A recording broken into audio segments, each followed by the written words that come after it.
तो हम आज बताएंगे भारत में स्थित एक मंदिर जिसे हम कामाख्या मंदिर के नाम से जानते हैं मित्रों। भारत देश में ऐसी मान्यता है कि अगर महिलाओं को पीरियड्स आए तो वो किसी भी मंदिर में प्रवेश नहीं कर सकती। लेकिन मित्रों, हमारे देश भारत में स्थित एक ऐसा मंदिर भी है जहां महिलाएं पीरियड्स के टाइम में भी मंदिर में प्रवेश कर सकती, जिसे हम कामाख्या मंदिर के नाम से जानते हैं। दोस्तों, क्या है इस मंदिर की सच्चाई?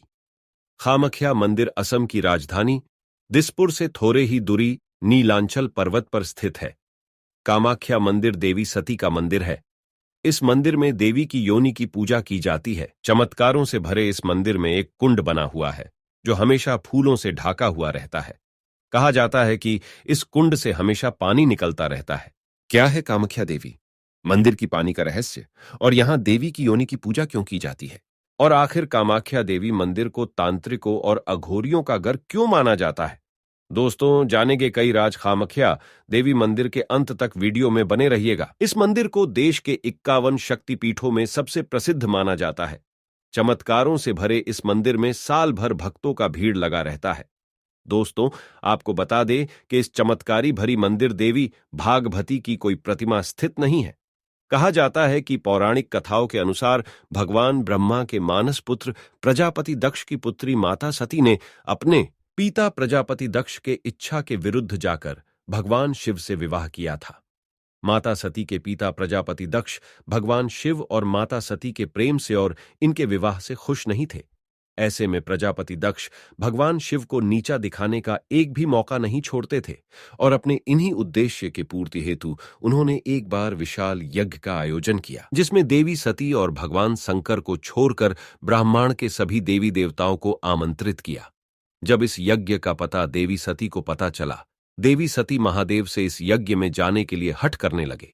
महादेव शंकर ने देवी सती को बहुत समझाया कि विवाह के बाद एक स्त्री को बिना आमंत्रित उनके पिता के घर नहीं जाना चाहिए। महादेव के लाख समझाने के बाद भी जब देवी सती नहीं मानी, भगवान शिव के न चाहते हुए भी माता सती को यज्ञ में जाने की अनुमति दे देते हैं। जैसे ही देवी यज्ञ में पहुंचती है तो प्रजापति दक्ष माता सती को देखते ही क्रोध में आकर माता सती की अपमान करने के साथ साथ उनके पति भगवान शिव का भी अपमान करने लगते हैं। भरी सभा में अपने पति का इस तरह से अपमान होते देखकर देवी सती को बहुत ही आघात पहुंचता है। माता सती अपने पिता की बातों को बर्दाश्त नहीं कर पाती है। देवी सती उसी यज्ञ कुंड में अपने प्राणों की आहुति दे देती है। भगवान शिव को इस बात का एहसास हुआ। भगवान शिव यज्ञ स्थल पर पहुंचकर देवी सती की शव को उठाकर पूरे ब्राह्मण में नृत्य और तांडव करने लगे। भगवान शिव के क्रोध और तांडव से पृथ्वी हिलने लगी। ब्राह्मण पर खतरा मंडराने लगा। चारों तरफ हाहाकार मच गया। ऐसे में सभी देवी देवता दानव आदि भगवान विष्णु के पास गए और भगवान श्री हरि ने भगवान शिव जी का मूड भंग करने के लिए सुदर्शन चक्र से देवी सती के 51 भाग कर दिए। माता सती के 51 भाग जहां जहां गिरे उस स्थान पर शक्तिपीठ का निर्माण हुआ, जिसे हम सभी आज देवी के 51 शक्तिपीठ के नाम से जानते हैं। कामाख्या शक्तिपीठ भी उन्हीं शक्तिपीठों में से एक है। यहां देवी की योनि भाग गिरी थी।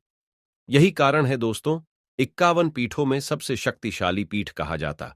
यहां देवी योनि की पूजा की जाती है, जिस कारण दोस्तों महिलाएं भी पीरियड्स के समय इस मंदिर में पूजा कर सकते हैं। दोस्तों, हर साल इस मंदिर में अंबुबाची का पर्व मनाया जाता है। इस दौरान 3 दिनों के लिए मंदिर की कपाड़ को बंद कर दिया जाता है। कहा जाता है इस समय माता कामाख्या रजस्वला में होती, जिस कारण मंदिर के कपाड़ को बंद कर दिया जाता है। किसी को भी अंदर प्रवेश की अनुमति नहीं होती। दोस्तों, कहा जाता है कपाड़ को बंद करने से पहले मंदिर के अंदर सफेद कपड़े बिछाया जाता।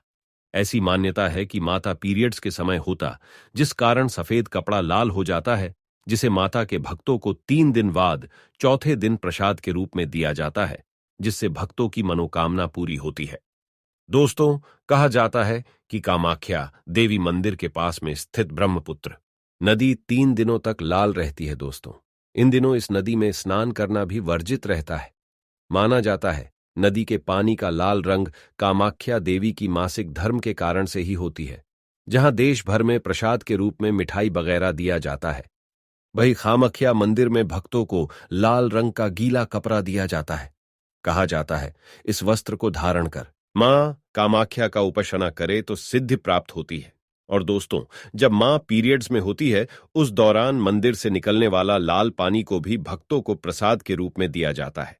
और दोस्तों, ऐसी मान्यता है कि कामाख्या मंदिर आने के बाद भैरव मंदिर दर्शन करना भी अनिवार्य है, वरना आपकी दर्शन अधूरी मानी जाती है। कामाख्या देवी मंदिर के कुछ ही धुरी पर ब्रह्मपुत्र टापू पर उमानंद भैरव मंदिर स्थित है। इस पर्वत को मध्यांचल पर्वत के नाम से भी जाना जाता है।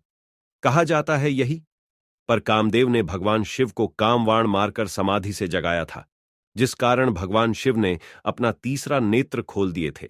तीसरा नेत्र खोलने के कारण भगवान शिव ने कामदेव को भस्म कर दिए थे और इसी पर्वत पर ही कामदेव को पुनः जीवन दान भी मिला था।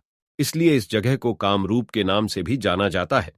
दोस्तों, कामाख्या मंदिर 3 हिस्सों में बना हुआ मंदिर का जो सबसे बड़ा हिस्सा है, वहां हर किसी को जाने की अनुमति नहीं है। वह मंदिर की जो दूसरा हिस्सा है, वही भक्तों को जाने की अनुमति है। वहीं पर एक पत्थर से हर वक्त पानी निकलता रहता है। माता की रजस्वला के दौरान ही मंदिर की द्वार को 3 दिनों के लिए बंद कर दिया जाता है। जैसे कि हमने पहले ही बोला है कि मां की इस मंदिर में कोई भव्य मूर्ति स्थापित नहीं है, लेकिन इस मंदिर के पास स्थित एक अन्य मंदिर में मां की मूर्ति विराजित है, जिसे कामदेव के मंदिर के नाम जानते हैं। मित्रों, कामाख्या मंदिर को तंत्र साधना के लिए सबसे महत्वपूर्ण स्थान माना जाता है। इसी वजह से यहां साधु संत और अघोरियों का तांता लगा रहता है। यहां आपको कई साधु अघोरी काला जादू करते हुए भी मिल जाएंगे। ऐसा माना जाता है, जिस व्यक्ति पर काला जादू हुआ रहता है, उसे इस मंदिर में आने के बाद उससे छुटकारा मिल जाता है। कई लोग विवाह, संतान और धन संपत्ति जैसे इच्छाओं के पूर्ति के लिए भी कामाख्या मंदिर जाते हैं। दोस्तों, मनोकामना पूर्ति के लिए यहां कन्या पूजन और भंडारा भी कराया जाता है। इसके साथ ही यहां पशुओं की बलि भी दी जाती है। और जानकारी के लिए बता दूं कि यहां पर मादा जानवरों का बलि देना निश्चित है। और आप लोग मां कामाख्या मंदिर के बारे में और इससे बेहतर जानते हैं तो हमें कमेंट बॉक्स में लिखकर भेजिए।